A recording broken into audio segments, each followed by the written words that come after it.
Focus. Vedem cum e cu lumina. Uai, ce mă sparge. Alta. Așa. Mai low. Uai, ce mi-o spart creierii. Pe moment când încerci să fii vlogger. Shake-ul meu pentru înainte de antrenament. Proteină, pre-workout, colagen, creatină și totodată Animal Flex-ul la ordinea zilei. Nu pot fără el, mă dor tătii. Videoclipul anterior a fost extraordinar, mi-a ieșit super fain. Am reușit să dau aproape cam tot ce mi-am propus, dar pentru că trebuie să ținem rutina, ca de obicei, e luni, e ziua în care fac planche și e ziua în care vreau să fac un videoclip în care vă arăt antrenamentul meu de planche. Nu este un tutorial pentru planche, nu este un videoclip în care vă arăt ce trebuie să faceți voi. Bineînțeles că puteți să faceți ce fac și eu. Vreau să încerc și lucruri noi, vreau să încerc combinații noi, să lucrez la formă, să pot să fac niște flotări în planche mai clean, presuri. Stați că frigiderul meu iar face pe elicopterul.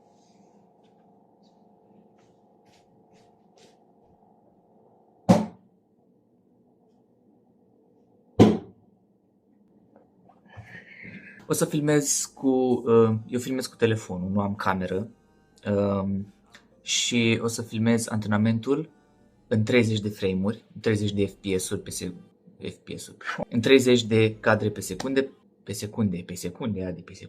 O să filmez antrenamentul în 30 de cadre pe secundă pentru că pot să folosesc ultra-wide-ul telefonului, dar am nevoie de ultra-wide pentru că vreau să vedeți cam tot ce fac și dacă ar fi așa close-up, cel mai probabil s-ar vedea urât, mai ales că o să mă filmez în casă, pentru că afară plouă. Deci alaltăieri a fost atât de cald, stăteam în pielea goală afară, la dinamică, și acum plouă. Și e tristă viața. Hai să începem antrenamentul. O să fie simplu, prima dată mă încălzesc, după încălzire o să îmi testez forța pe care o am, să văd dacă am pierdut ceva, dacă nu. După care începe antrenamentul propriu-zis pentru element, unde fac progresii. Și apoi antrenamentul de seturi și repetări de la final. Cam așa arată un antrenament. Sper să fie tot ok azi. Sper să am energie să fac tot. Dar înainte, un form check. E incredibil ce poate face dieta, mă jur. Adică nu arăt extraordinar, dar când am făcut challenge-ul de 1012 flotări, mă rog, 1024, dar nu mi-au ieșit, eram pufos. Efectiv la obraj, pe aici, eram așa pașul. Când pun maioul ăsta, s-a terminat distracția. Ce voi folosi azi la antrenament? Aceste paralele de la Gornation sunt, cred că, cel mai folosit echipament al meu pe care l-am. Pentru că îmi plac efectiv, mai ales dacă am pus, când îți iei paralelele astea, de obicei primești și un tape și îl pui pentru a avea un grip mai bun. Și sincer să fiu, chiar funcționează și sunt foarte bune. Mai sunt și astea Max, cred că se numesc, Maxurile. Sunt practic împrumutate de la un băiat din Bacău. I-am dat Maxurile mele de la Muma, pe care le-am avut deja de câțiva ani. Am făcut un mic schimb, să văd care e diferența, să văd dacă se merită să-mi iau și eu Maxuri sau să rămân pe alea. Și normal, paralelele mele mari de la Decathlon, pe care le folosesc deja de 6 ani. Au 6 ani astea și încă funcționează, încă merg. Încă nu sunt sponsorizat de Gornation, așa că dacă vreți să căutați să vă achiziționați și voi aceste echipamente de la Gornation, puteți să folosiți Alicia P pentru 10% reducere. Câștigă și ea, câștigați și voi. Și de ce să nu ajut dacă tot... E așa de nașpa să mă antrenez în casă. Adică m-am obișnuit să merg afară în ultima vreme pentru că dăduse cât de cât căldura. Și e alt hype afară. E mult mai fain, sunt cu băieții, ne încurajăm. Acum eu trebuie să mă încurajez singur. Și cred că de-aia fac și vlogul ăsta, pentru că vreau să mă motivez să dau ca să am ce să postez. O inginerie de-a mea, pentru că atunci când vrei să pui boxă, dar nu ai laptop cu Bluetooth și calculatorul tău nu are Bluetooth, pentru că de ce ar avea? Jack rupt. Ia, oare dacă apăs pe asta ce se întâmplă?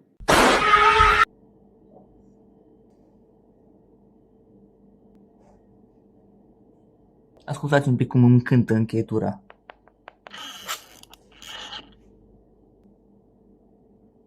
Oh.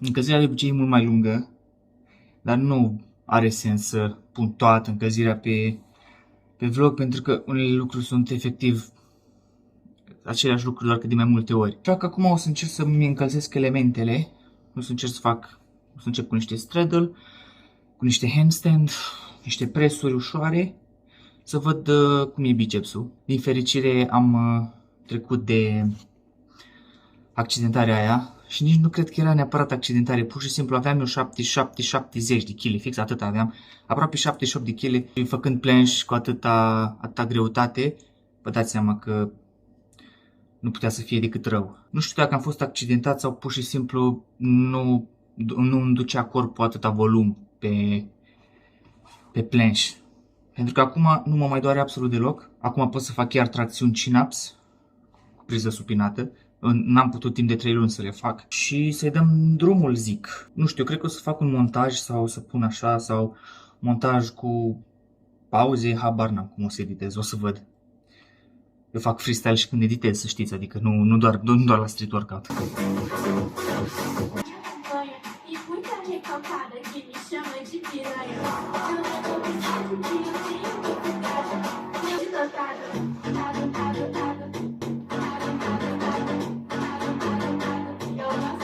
Primul hold de straddle, hai să vedem.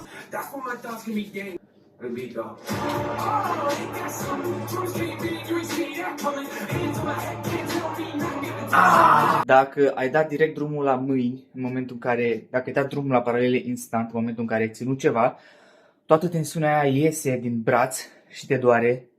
Și ce mai ok e să o dai ușor, ceea ce eu n-am făcut.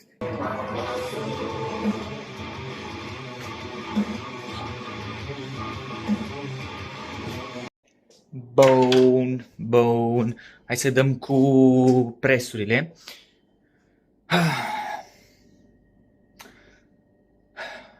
Ce depresivă e vremea de afară. Average Balkan Neighborhood. Deci mă jur, exact ca mimurile alea. Nu știu dacă găsesc melodia aia să o pun.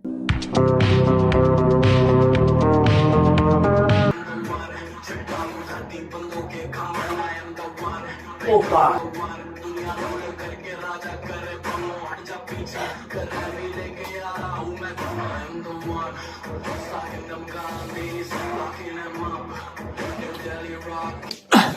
Hai să vedem ce face planche-ul pe degete.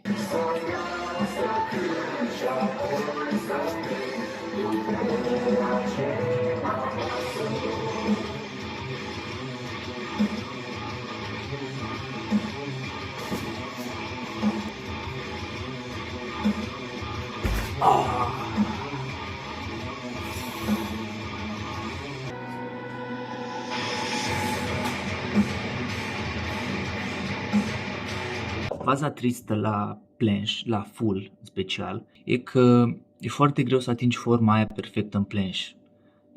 Eu am formă bună, dar nu e forma aia ideală, perfectă, la care visăm toți, din păcate. Dar faptul că am slăbit mă ajută foarte mult, adică ce vedeți acum, să știți că se poate mult mai bine. Sunt atleți, cel puțin și în România, care o dau mult mai bine pe planche decât mine, dar asta e cea mai bună formă pe care o am eu.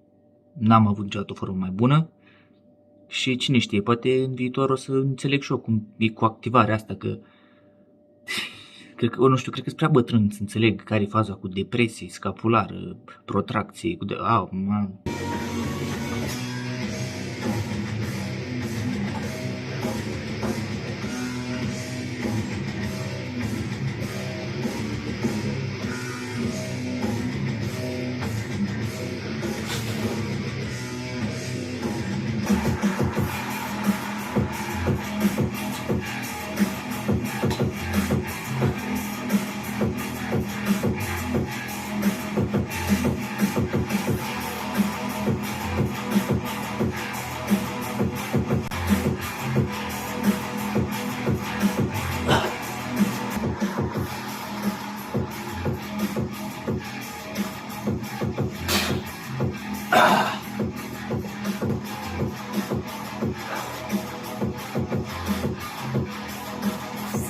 Fuck.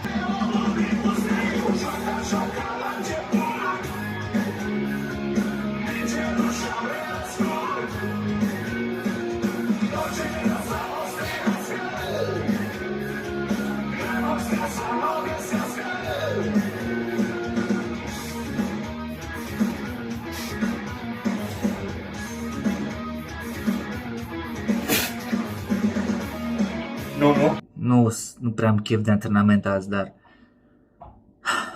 sper să vă motiveze și pe voi chestia asta. Indiferent că aveți sau nu chef, ieșiți sau stați în casă și faceți.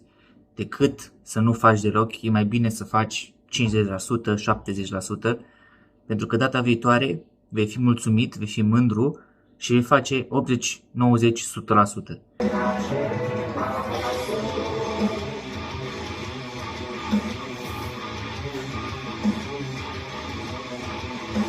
Ah! Fuck!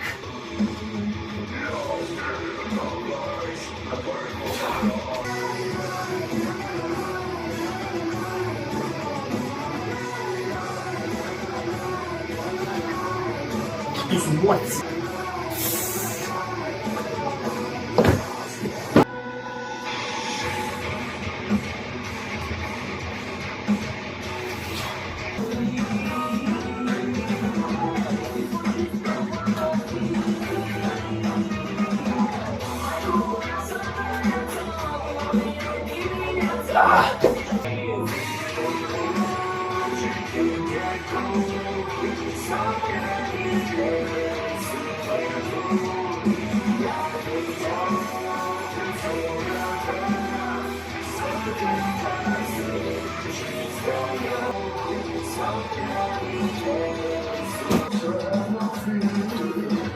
Mă duc pe spate ca un handicapat.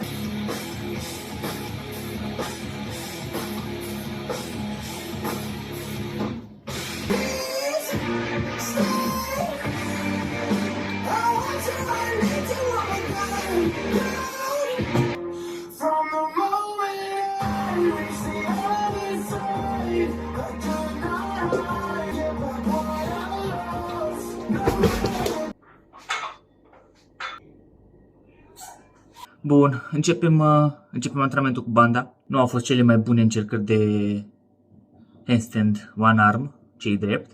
Am și căzut ca prostul. Oricum, e un element pe care ar fi trebuit să-l deblochez cu mult timp înainte, ținând cont de experiența pe care o am. Deci să-mi fie rușine.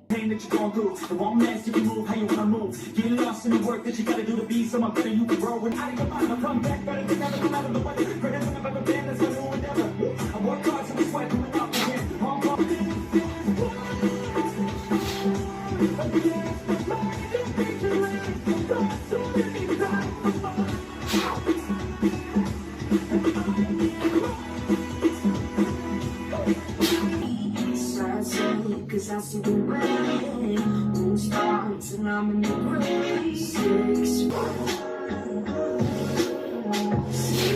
feet, yeah.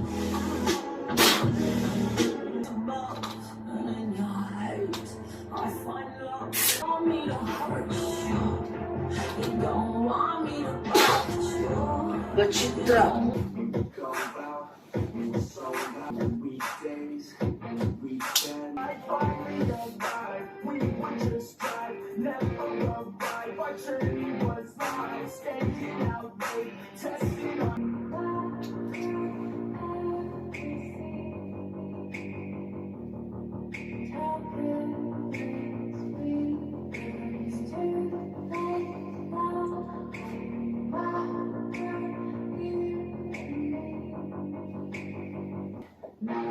I remember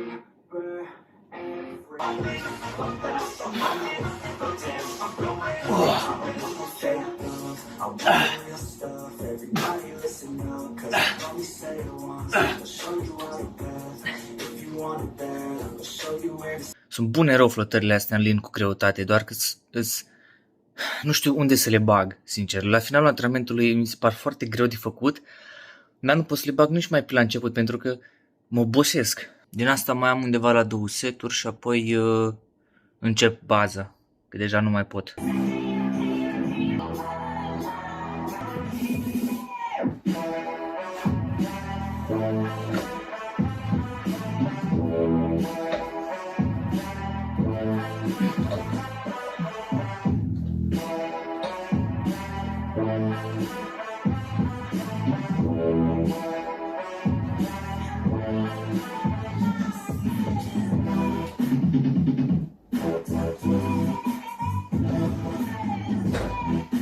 Am fost atât de concentrat să fac seturile astea încât am uitat să zic ce fac mai exact. Am 50 de dipsuri pentru prima dată cu vesta de greutate. Apoi o să fac un super set pentru umeri și piept. Asta înseamnă 5 flotări pike, 10 flotări declinate și 15 flotări normale. E un super set și chestia asta o fac de 3 ori. Apoi vin flotările diamant sau asta narrow, că mă ducam doar încheietura pentru diamant, deci o să țin altfel palma. Apoi înclinate, apoi o să fac triceps cu banda și umeri cu ganterele alea mici pentru condiționare. Apoi stretching.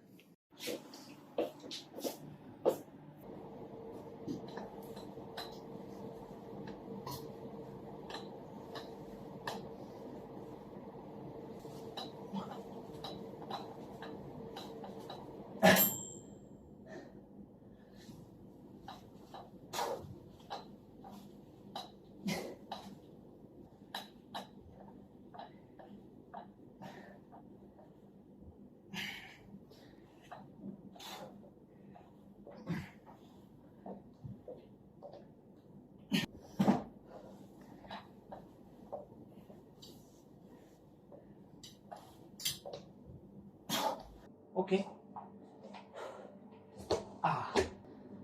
Am uitat.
Cam atâta pe azi. Sper că v-a plăcut, sper că nu a fost prea plictisitor.